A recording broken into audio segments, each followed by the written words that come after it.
అడగలేదా మీకు ఎస్పీ గారు దాడి వెనక నీకు తెలుసా ముందే అని?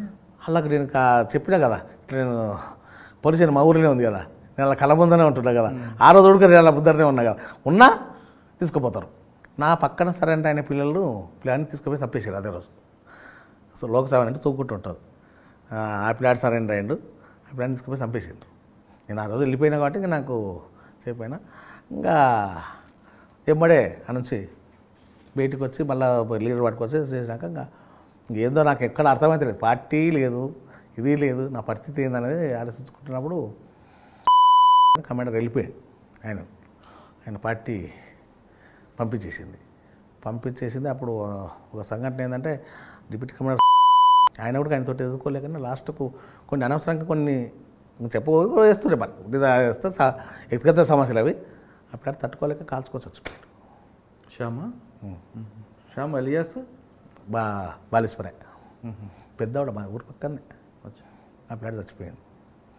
ఆ ప్లాట్ చచ్చిపోయిన తర్వాత ఇంకా మళ్ళా పార్టీ వచ్చేసింది మాతోటికి. అంత జైల్లో చూసుకుని 3 నెలలు అయింది. నేను పార్టీ వచ్చేసింది, జిల్లా కమిటీ వచ్చి పిలిపించుకుని, చిన్న రాము మళ్ళీ ఎట్లా పరిస్థితి ఇది, నువ్వు కష్టం నువ్వు బతకనియరు, ఇది పరిస్థితి. అప్పుడు నేను అట్లా అనడం కూడా వచ్చింది ఎవరి మీద? ప్రభాకర్ సాంబశివుడు అని చెప్పి, ఆ సాంబశివుడు చుక్కాపల్లి సాంబశివుడు ఆయన ప్రభాకర్, ఆయన చేశాను కుంటి చేసేసాను. ఎవరు? కుంటి చేసేసాను.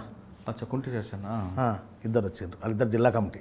ఇంకా పాదలం వెంబడి వచ్చారు, పగదాల అప్పుడు వచ్చి పిలిపించుకొని మాట్లాడాను. ఎట్లా మళ్ళా బయట నీకు ఇట్లా ఉంది కదా పరిస్థితి, నీ రిపోర్ట్ కూడా ఇట్లా ఉంది, నిన్ను కష్టం.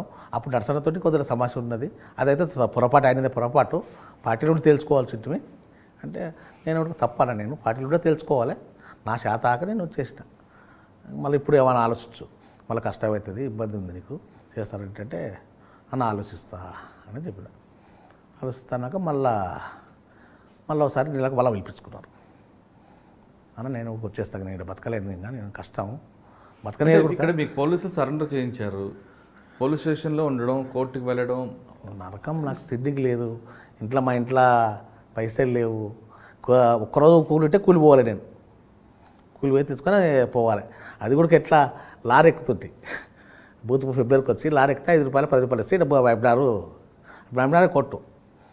ఇంకా బస్సుకి ఎక్కితే ఛార్జీలకు సరిపోవు, లారీ ఎక్కి బూత్పూర్ కాడ దిగి బళ్ళ నుంచి వస్తుంటే అట్లా తట్టుకోలేక రాష్ట్ర పార్టీ ఆ మాట చెప్పినాక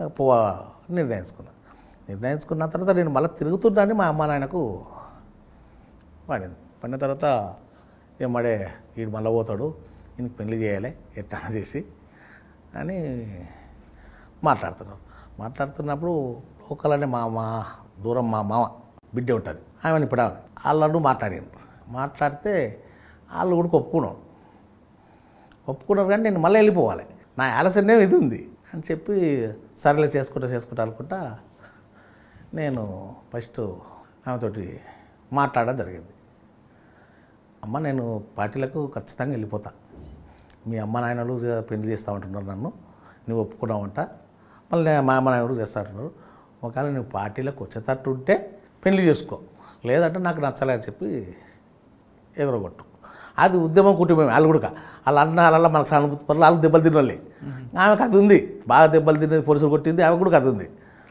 ఇంకా మాట్లాడితే నేను కూడా వచ్చేస్తాను చెప్పిన తర్వాత ఎమ్మడే ఇంకా జైలు నుంచి 7 నెలలు ఉన్నా బయట ఎమ్మడే పెళ్లి చేసిండ్రు. పెళ్లి చేసినాక ఎమ్మడే తీసుకొని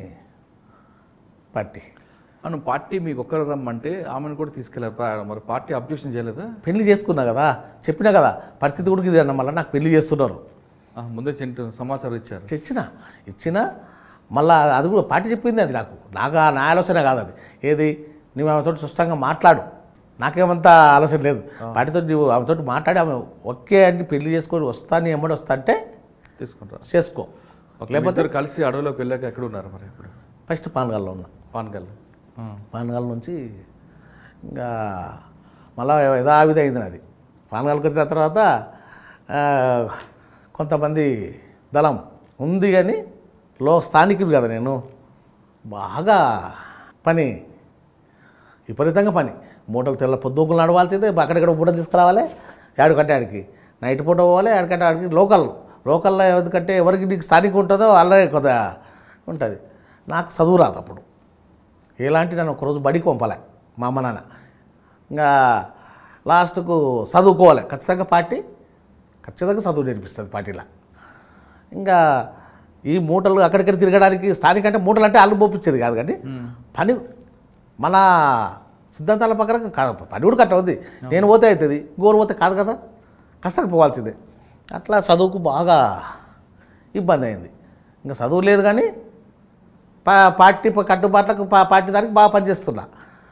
కానీ పార్టీ రామకృష్ణ ఏంటంటే పని చేస్తున్నాడు, ఎదుగుతున్నాడు, కానీ చదువు రాకపోతే కూడా కొందరు ఇబ్బంది అవుతుంది. మనం ఆయన్ని ఆలోచించుకోవాలి. రేపు వెనుకబడిపోతే మళ్ళీ మనం తప్పు చేసిన వాళ్ళం అవుతాం అని చెప్పి ఏం చేసింది, లాస్ట్కు కల్వకుర్తికి పంపండి. అక్కడ కొత్తవాడు అవుతాడు కదా, ఆయనకు 2 సంవత్సరం పీరియడ్ దొరుకుతుంది. మళ్ళీ పరిచయాలు అయ్యే వరకు ఆయనకు చదువు నేర్పాలి. మెయిన్ చదువుకోరకంటే మా ఇద్దరిని అక్కడ పంపించారు. కల్వకుర్తికి పంపించినాక 1 నెల ఒక రౌండ్ ఇట్టేస్తాం. ఒక రౌండ్ వేసి మళ్ళా రౌండ్కు మేము నల్లమలకు పోయినాం. మళ్ళీ రౌండ్కి నల్లమలకు పోయి మళ్ళా అప్పుడే పెదకొత్తపల్లి పికెట్ విన దాడి. ఇది పెదకొత్తపల్లి పికెట్ విన దాడి. అన్ని దళాలు దాదాపు 3-4 దళాలు ఉన్నాయి. పానగాళ్ళు ఉంది, ఇక్కడ కల్వకుర్తి ఉంది, ఆ చెప్పేట ఉంది, నల్లమల దళాలు వెళ్తున్నాను. ఆ నెటకెళ్ళి తిరుగుతున్నాం, ఆ రిక్కి కొరకే తిరుగుతున్నాం. ఇంకా మళ్ళీ ఏం ఆలోచించారు, అన్ని దళాలు ఉంటే పూర్తి దళాలు లేకపోతే అక్కడ కష్టమవుతుంది. కల్వకుర్తి దళాన్ని పంపాలి మనం. కల్వకుర్తి దళాన్ని పంపిస్తే ఆ ఏరియాలో తిరుగుతుంటే మనం ఇక్కడ దీన్ని చేయొచ్చు అనేది పార్టీ నిర్ణయం చేసేవరకు ఏమంటే నన్ను దళాన్ని అశోక్ మా కమిడర్ ఇచ్చి, మీ దళాన్ని మేము యాక్షన్ కొరకు తిరుగుతున్నాం మేము అనుకున్నాం, మమ్మల్ని ఉంటారు అనుకున్నాం, తీర్మానం చేసి మీరు వెళ్ళిపోవాలి అని చెప్పి వెళ్ళిపోయి అట్లాడి మా ఏరియాకి వచ్చేవరకే సరికొండ అని ఉంటుంది. ఇక్కడ కల్వకుర్తి ఏరియా లాస్ట్ కూడా రంగారెడ్డి జిల్లా బార్డరు, మన జిల్లా బార్డర్. ఇంకా ఆడికి వస్తారకు ఆడ ఊర్లో సరికొండలో మీటింగ్ పెట్టి అంతకుముందుకే మా దళ సభ్యులు 2 బయటకు పోయారు, మిలిటరీలో తీసుకురానికి పోయారు. మిలిటరీలో క్లాసులు చెప్పాలి, అడవి కొంత పెద్ద ఉంటుంది అని చెప్పి వాళ్ళు అక్కడ 2 పోయినరు. కొత్తమూల మీటింగ్ పెట్టి 4 అయిపోయింది తెల్లవారుదన. వాళ్ళు జనాలు పోనీయకపోవడం అది మాట్లాడేది బట్టి 4 అయిపోయింది. 4 అయిన తర్వాత మీటింగ్ బంద్ చేసుకొని వెళ్ళిపోయాం. పోతుంటే చూస్తే ఆయన మా దళ సభ్యుడు కొంచెం వీక్ ఉండే, అన్నం లేదు, తినలే. అన్నం తెచ్చిపెట్టింది కానీ మాకు తిండికి టైం దొరకలే. ఆయన మూర్చొచ్చి పడిపోయిన తర్వాత ఏం చేయాలని ఆయన అని చెప్పి మళ్ళీ ఎవరు పిలిచి ఆయన అక్కడ ఎత్తిచ్చి పంపించి మేము పోయే వరకు తెల్లారుతుంది. అనే ఊరి పైన గుట్ట ఉంటుంది, ఆ గుట్ట మీద పోయి ఉన్నాం. రాత్రి పోలీసులు పెట్టినని పోలీసులకి పర్మిషన్ వచ్చి మీటింగ్ పెట్టామని ఆ గుట్ట విన్నాను. తర్వాత ఆ రోజు పోలీసులు చూసిపోయి అంతా చూసి ఊరిలే ఏమనలేరు. మల్తనాడు కూడా ఏమైందంటే మేము అంచు లోపలికి కొత్త లోపలికి మళ్ళీ ఆడే ఉన్నాం. కొద్దురాన్ని ఉండే వరకు అది పోలీసు వాళ్ళకు ఇన్ఫర్మేషన్ పోయింది. మళ్ళా నైట్కు మేము బయలుదేరుతుంటేనే ఆడ చిలకపల్లి తాండ అంటుంది ఒకటి. ఆ తాండ కన్నా పోలీసు వాళ్ళు 6-7 బ్యాచ్లు దిగినాయి. పోతుంటే మేము డొంకపోతు పోతుంటే పోలీసు వాళ్ళు ఉరికి ఎవరు ఉరికిరి అది ఇది అంతలకు పందులే ఉరికింది. మస్తు పందులు ఉండే కదా, అడివి కదా అట్లా అనుకొని పోతుంటేనే మా అమ్మడి అప్పుడే అటాక్ చేయాలి వాళ్ళు. ఇప్పుడు తెల్లాలి అటాక్ చేస్తే ఏం చేయలేము మనం అనే దాంతో తెల్లాలి అట్లే మేము పోతుంటే పోయినాం. లోపలికి పోయినాక గుట్ట ఉంటుంది, ఆ గుట్ట ఇతర పక్కకి మేము అనుకున్నాం. అంతవరకు తెల్లారితాలకు పోలీసు వాళ్ళు 500 మంది మొత్తం దిగినారు, అందరు కూర్చుంటారు. మాకు తెలియదు అది. గుట్ట ఎక్కనికి రాక కొంచెం పగులైనాక గుట్ట పైకి ఎక్కుతుంటే మొత్తం చూసిండ్రు. మేము 4 ఉన్నాం దళ సభ్యులు, కమాండర్, నేను, మా భార్య, ఇంకొక 4 ఉన్నాం. ఇంకా అలా మిలిటరీలో సరే అన్నం తీసుకుపోయాలి. మేము అన్నం తీసుకుపోయే తరకు అన్నం డ్యూటీ నాది, రోజు ఎవరిది డ్యూటీ ఉంటుంది. నాకు అన్నం చేయడానికి రాదు. డ్యూటీ అన్నాక సద్దానం ఉంటే అశోక్ వాళ్ళు తిరిగి పండుకున్నారు కమాండర్ వల్ల. నేను సద్దానం తిరిగి పండుకుంటా, ఇప్పుడు లేపక కానీ నన్ను నా డ్యూటీ నా సెంటర్ వచ్చినప్పుడు నన్ను లేపండి అనుకుంటా పోయి పడుకున్నాడు ఆయన. 3 మిలిటరీలు మా అమ్మడు వచ్చారు. మిలిటరీని సెంటరీ పెట్టాం. నేను వంట చేసుకుంటా, ఇల్లు లేచి అక్కలు 2 తింటున్నారు. అట్లా తుపాకులు సెగదలుగుతానే అంత దూరం పెట్టాం. ఒక ఆమె మాత్రం పట్టుకొని కూర్చున్నది, మా భార్య, డబుల్ బ్యారల్ అది పట్టుకొని కూర్చున్నది. పోలీసులు ఏం చూసిండ్రు, మొత్తం మేము ఎక్కంగా సెంటర్ ఎక్కడ పెట్టంగా అన్నీ చూసిండ్రు. మేము మందు పాత్ర పెట్టినాం, అన్నీ చూసి మందు పాత్ర కట్ చేసిండ్రు. అంతా రౌండ్ అప్ అయిపోయినా పైగా అది ఇట్లే ఉంటుంది. ఇంకా చుట్టూ గుండు, ఇట్లా లేకుంటుంది, ఒక్కతోటి మాత్రం ఇట్లా వంగవాడి ఉరికడానికి వస్తుంది, ఒక్కతోటి గుండెకి ఇట్లా బాంబులు వేయడానికి వస్తుంది. అంతే, ఇంట్లో ఉన్నట్టే మేము మొత్తం చూసుకున్నారు. ఏం చేయాలి వాళ్ళు, గుండెకి బాంబులు వేసినైనా ఏకేలు పట్టుకొని ఆ మూత కాడికి వచ్చి ఒక్కటిసారి కలవాలని ప్లాన్ చేసుకున్నారు వాళ్ళు. చేసుకున్న తలకే గుండె ఆ ఏకేలు పట్టుకొని ఉరికొచ్చి అయినా ఏమైందంటే కొద్దిగా వాళ్ళకు కూడా ప్రాణభయం ఉంటుంది కదా, దబ్బున కాలిస్తే వాళ్ళే తెస్తారు కదా, వాళ్ళు కొద్దిగా ఎనికి ముందు తలకి బాంబులు వేస్తేనా టక్కున మేము వీళ్ళు మిలిటెంట్లు మా కమాండర్ అందరూ అక్కడ పోయి పనుకున్నారు. ఆ ఇద్దరు అక్కోళ్ళు నేనే ఉంటుంది. కరెక్ట్ మా మీద గ్రానైడ్ వేసి రేపే గ్రానైడ్ దబా రోడ్డు వేసాడు. వేసే వరకు మాకు పచ్చలు లోపల దిగినాయి, ముఖానికి వాళ్ళందరికీ దిగినాయి, అక్కోళ్ళకి దిగినాయి, నాకు దిగినాయి. ఇంకా ఉరికిపోయి గుడి కింద పడినాం. మా తుపాకులు అంత దూరం అయినాయి. అప్పుడు మేము ఏం చేయగలుగుతాం, ఈ డబుల్ బ్యారల్ ఏమైంది, ఒక్కటే ఫైర్ అయింది, అది స్టక్ అయింది, అవతోటిది తీసుకొని తిప్పలు పడుతున్నాయి. నేను వాళ్ళకి రక్తాలు పోతున్నాయి, ఏం చేస్తున్నా అని చెప్పి ఇంకా అశోక్ మా కమెంటరీ ఏం చేసినట్టే అప్పుడు ఇట్లా అపోజిట్ ఉంటాడు ఆయన. మాకు రక్తాలు కారుతుంటే ఆయన సిట్టింగ్లో పోస్టర్ కూర్చొని మమ్మల్ని చూస్తున్నాడు పాపం. ఆయన ఎట్లా తీసుకుపోవాలి, ఇంత రక్తాలు కారుతున్నాయి ఎట్లా తీసుకుపోవాలి చూస్తున్నప్పుడే ఒకటి దళితుడు మిలిటెంట్ ఏం చేసిందంటే అక్కడ కంప ఉంటుంది మొత్తం, ఆ కంపల పోనీక రాదు. ఆ పోలీసులు కూడా కంపగానే కనిపించింది, చూసలేడు. ఆడు కంపల దుక్కి ఎట్లా ఉరికినాడు. ఆడు ఉరికే వరకు ఈడ పక్క ఉన్నట్టు చూసి వచ్చేవరకు చూసే వరకు ఆయన మమ్మల్ని చూస్తున్నాడు. వెనుక నుంచి వచ్చి ఇంకా ఇద్దరు కూర్చోడు, మిలిటెంట్ ఒక ఆయన కూర్చోడాడు. తోట్లు పడతాడు, మొత్తం కాల్చి ఆయన అట్లా పడిపోయాడు. ఆయన అట్లా పడిపోయాడు. మేము అక్కడ ఉన్నాం, తనలాడుతున్నాం. ఆ తుపాకి ఒకటే ఉంది మా పైరాయిది. ఈడ దూరాన్ని తిరిగి ఉన్నాయి, రెండు ఉన్నాయి. నాది ఉంది, ఆమె ఉంది ఇంకోటి, మంచిగా ఉన్నాయి. కానీ అది కోడికి వస్తలేదు మాకు. లాస్ట్కు తిప్పల పడుతున్నారు కానీ ఆవిడ లేదు, వేయండి చేయండి అని మొత్తుకుంటున్నారు. అంతేగా మేము ఒట్టిగా మొత్తుకుంటున్నాను, నేను అంతేగా రాని రాజు ఒట్టి మొత్తుకుంటున్నా. ఇంకా లాస్ట్కు లాపలేదు, తుపాకి తెచ్చుకోకపోతే మనం చచ్చిపోతామని చెప్పి అలా గుండె కింద అట్లా పెట్టి పండుకొని ట్రావెలింగ్లో పోతుంటే ఆడు ఆ గుండె నుంచి చూస్తున్నారు కదా, అరే పాయర అని చెప్పి మొత్తుకుంటే రెండు ఎత్తుకొని వచ్చి గుండె కింద కూర్చున్నాగా వస్తే దాదాపు ఒక్కొక్క దాంట్లో 50 తుటాలు ఉన్నాయి మొదటి. ఇంకా వాళ్ళిద్దరూ పూర్తి పడిపోయింది, ఏం చేయలేరు. అక్కళ్ళిద్దరు చేయలేరు. దాదాపు ఇష్టం వచ్చినట్టు కొట్టాక ఓ తుపాకి మొత్తం అయిపోగొట్టా, ఇంకోటి తీసుకొని కొడుతున్నాగా. కొడుతుంటే వాళ్ళకి అప్పుడు పరిచయం అయ్యండి, ఇంకా ఇంతమంది ఉన్నారు గుడ్ల కింద, ఇంతమంది పై చేస్తున్నారు అని. దాంతో కొద్దిగా దాదాపు 15-20 నిమిషాలు బాగా తగ్గపడి జరుగుతుంది. ఇక 20 నిమిషాల తర్వాత కొద్దిగా అడుగు ఎన్నుకోయిన తర్వాత నా దాంట్లో ఒక దాంట్లో 20 మిల్లిని చూడాలి. ఆ అక్క కొద్దిగా బాగుంటుంది. అన్నీ అయిపోగొడుతున్నావు, మనం బయటికి ఎట్లా పోవాలి, మనం ఇప్పుడు బయటికి పోతే మనం ఇన్న చచ్చిపోతాం, కొంత కనీసం మనం ప్రయత్నం అనేది చేస్తాం బయటకోనికే అంటే ఎట్లా పోలే అంటే ఇక అక్కడికి మళ్ళీ పైరు చేసి టక అక్కడికి చదువుతారు. అక్కడ కొద్ది దూరం అవుతారు, ఆ కంపల ఈగి ఇట్లా ఎత్తుడు గట్టు, దాని నుంచి ఆడలేరు. పోలీసులు తీసుకుంటుంటారు కదా, ఆడలేరు. దాని నుంచే దాటిది మమ్మల్ని చూసలేరు. వాళ్ళకి దాటిది చూడక ఈయనే ఫైరింగ్ చేస్తూనే ఉన్నారు. నాకు కొత్త, నాకు పానగల్ ఏరియా నల్లబొల్ల అంటే కొద్దిగా పరిచయం, అక్కడ తెలియదు ఏ జిల్లాకు పోతావో ఎక్కడ పోతావో తెలియదు. పోయి అట్లా పైన నడుచుకో కిలోమీటర్ పోయి లోయ ఉంటుంది. ఇట్లా లోయలకు దిగుదామని దిగుతుంటే లోయల వల్ల పోలీసులు మంచిగా బందోబస్తు గుళ్ళకు అనుకొని కూర్చొని జోలు పెట్టారు. వీళ్ళిద్దరూ తుపాకులు పట్టుకుంటలేరు, నడవడానికి శాతం అయితే లేదు. కొన్ని నీళ్ళు తాగి కక్కుంటున్నారు, వాళ్ళకి చచ్చిపోతారు అనుకున్నా. నా ఆలోచన ఏంటంటే వీళ్ళ శవాలు ఇలా దొరకలేదు, చిత్రహింసలు పెట్టి చంపుతారు, ఎక్కడైనా చచ్చిపోయినా సరే వీళ్ళు దూరాలను తీసుకుపోవాలని ఆలోచనతో ఇద్దరిని రాండక్క తొలుకుపోతున్నా. నేను దిగుతుంటేనే మళ్ళీ ఆమె నేను చూస్తాను 2 తుపాకు చక్కగా పట్టుకొని పోతుంటే లాస్ట్కి ఆమె ఒకటి నేను చూస్తాను రాండి అనేది ఒకటి ఉంది నాకు, ఇట్లా తీసుకుపోవాలని ఒక్కసారి కిందకి చూడాలంటే కింద మొత్తం పోలీసులే వర్ణి అమ్మంటే మళ్ళీ పైకి ఎక్కి మేము గేడైతే మళ్ళీ చక్కగా మీటింగ్ పెట్టామో అదే ఊర్లోకి దిగాము. గట్టు కానుకొని ఉంటుంది సరికొండ. ఆడికి దిగే వరకు ఊరంచన ఇట్లా పొలాలు ఉంటాయి, ఆడికి దిగే వరకు వీళ్ళిద్దరి పని అయిపోయింది. ఇంకా ఏం చేయాలని చెప్పి ఎరుకులలో పిల్లాడు పందులు కాస్తున్నాడు.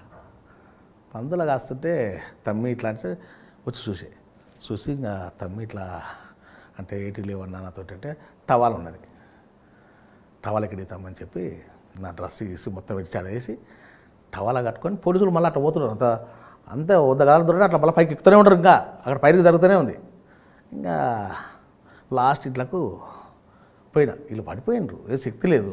పోయి ఎమ్మడే అక్క ఇంత అమలు పోయినాక అటు ఇటు అంటే పోలీసులు పోతున్నారు, వాళ్ళు ఎట్లా వస్తారు, పోస్తలేరు అడుక్కొని లాస్ట్కు బెదిరించినాక మీరు ఏం చేస్తారో తెలియదు, నేనైతే అమలుతో తొత్తుకోపోతున్నా, మంచిగా ఉంది బాగా, అది కలుపుకొని తాగినా కానీ ఇంకా తాగి ఎత్తుకొని పోతున్నా అటు ఇటు అంటే ఇంకా వాళ్ళు తీసుకుపోవాలని ఉంది, చెప్తే పోలీసులు తప్పుతారేమో అని ఇంకా తీసుకొని వచ్చి వీళ్ళకి ఇంత తాపిన తర్వాత నాకు ఏరియా తెలియదు అప్పుడు కొత్తగా ఒకటి నాగిళ్ళు అని ఉంటుంది అన్నీ, ఆ ఊరు ఒక్కటి పరిచయం నాకు. ఎట్లా తీసుకుపోవాలంటే మళ్ళీ ప్లేన్గా ఏం ఉండదు, పత్తి చేనులు వాళ్ళు అట్లే అక్క అంటే 20 రోజులు ప్లాట్ తీసుకుపోయి వాళ్ళ అమ్మలో తీసుకొచ్చి 2 పాత శరీరాలు తెచ్చి అల్లే పాపం పోలీసులు పోతుంటే కూడా కట్టించి ఆ నాగిళ్ళకి ఎట్లా ఎలా దాటి అని తమ్మంటే పాపం ఆ ప్లాట్ వచ్చి దాటించాక నాగిళ్ళకి పోయిన తర్వాత ఆడిపోయి లుంగితోటే తెలిసిన ఆయన ఇంటికి పోతే ఆయన ఎమ్మడే ఉరికొచ్చి ఎట్లా నాటి అంటే వీళ్ళిద్దరు పూర్తి నడవలేకుండా ఇంకా ఎత్తుకపోవాల్సిందే అన్నట్టుగా ఆడికొచ్చి పడిరు. కానీ ఇంక ఏం చేద్దాం ఎట్లా అంటే ఆయన పాపం ఎద్దుల బండి కట్టుకొని వచ్చిండు, గడ్డి వేసుకొని వచ్చి ఎద్దుల బండి కట్టుకొని వచ్చి మమ్మల్ని బండి పెట్టుకొని సొప్పు వేసుకొని ఆయన చోగా అంటే ఏ ఊరు అది? నాగిళ్ళ వెళ్ళి హాస్పిటల్కి వెళ్ళారు. హాస్పిటల్కి వెళ్ళాక హాస్పిటల్కి అంటే పోతాం మొత్తం పోలీసులే 500 మంది చుట్టుముట్టు మమ్మల్ని ఇంకా రెండు ఊళ్ళో పడుతుంది వాళ్ళే. అవును, అందులోంచి బయటపడ్డారా? అప్పుడు బయటపడి నాగిళ్ళకి వచ్చినాం కదా. అవును, ఒక ఆయన ఉంటాడు పరిచయం ఉన్న ఆయన సంఘనాయకుడు, ఆయన తోటి తీసుకుపోయి బండి కట్టుకొచ్చి వీళ్ళని అక్కడ ఊరి బయటకు దూరం తీసుకుపోవాలి, చచ్చిపోతారేమో ఇంకా అని బండ్లు వేసుకొని పోయినా. ఇతర నుంచి పోలీసుల ముందరనే బండి వెళ్ళిపోయింది. ఇంకా వెళ్ళిపోయి ఒక 6-7 కిలోమీటర్లు వెళ్ళిపోయి అతను ఉన్నాం నైట్ పొద్దుగులుగా.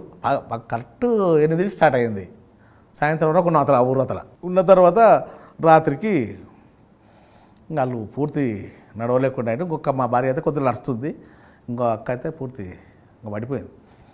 ఆడికి ఊరంచుకు ఎత్తుకొచ్చిండ్రు, మళ్ళీ అల్లే సంఘనాయకులు వచ్చిండ్రు, ఊరంచుకు ఎత్తుకొచ్చినాక ఇంక ఎట్లా అంటే మేమైతే వెళ్ళిపోతాం, కానీ ఎక్కడ ఎట్లా బతికించుకుంటారో మీరు బతికించుకోండి, చచ్చిపోతేనేమో హ్యాండ్ అవుట్ చేయండి, వాళ్ళ అమ్మలకి పర్మిషన్ చేయండి, బతికుంటే చూడండి మీరు బతికేయండి అని చెప్పి ఆడ లీడర్ కూడా పరిచయం పిలిచి అని చెప్పి వెళ్ళిపోయినప్పుడు ఏం చేసినామంటే మాకు రక్తాలు కారినాయి కదా, ఆ డ్రెస్సులు మొత్తం విడిచి వాళ్ళతో బట్టలు తీసుకొని కట్టుకొని కొత్త బట్టలు ఆ బట్టలు అన్నీ వాడు దిగినాం. ఆ అక్క కూడా బట్టలు ఇడిపించి కట్టి మంచం మీద వండబెట్టాం. మంచం మీద వండబెట్టినప్పుడు ఆ బట్టలు అయిపోయాయి కదా, మంచం మీద వండబెట్టి ఊర్లోకి పంపించినాం. పొద్దున్న కుక్కలు తీసుకొని చక్కగా మేము ఎట్లయితే వచ్చినామో కరెక్ట్ వచ్చినాయి. మేమిద్దరం నేను మా భార్య చక్కగా వెళ్ళిపోయాం, కొద్ది దూరం వెళ్ళిపోయాం, చారగొండకి వెళ్ళిపోయినాం. ఆ ధనసభ్యుడు తోడుకొస్తాడు అటు పిలిపించుకొని అట్లా వెళ్ళిపోయాం. ఈవెన్ ఈడ ఊళ్ళోనే వండ పెట్టాం కదా, పొద్దునకు సిఐఏ వాళ్ళ ఊర్లోకి వచ్చారు కుక్కలు తీసుకొని. కుక్కలు మేము ఎట్టెట్టే దిగినాం అటు చక్కగా వచ్చినాయి, కానీ మేము బట్టలు ఇచ్చేసి స్నానం చేసి ఎక్కినాం కదా ఆండే ఆగిపోతున్నాయి. ఆ ఇంటి ముందరనే పోతున్నాయట కానీ ఇంట్లోకి పోతున్నాయి, ఎందుకంటే మంచం మీద వండ పెట్టుకొని వచ్చినందుకు ఆమె అది కట్ అయింది. అది ఇంకా ఆమెను అట్లే బతికించింది. మేము మళ్ళీ సాయంత్రం వరకు చారగొండ కాడ ఉంటానికి మళ్ళీ ఆడికి ఎవడేం పిలిపిస్తుంది, మళ్ళీ ఆడ పోలీసు వచ్చింది.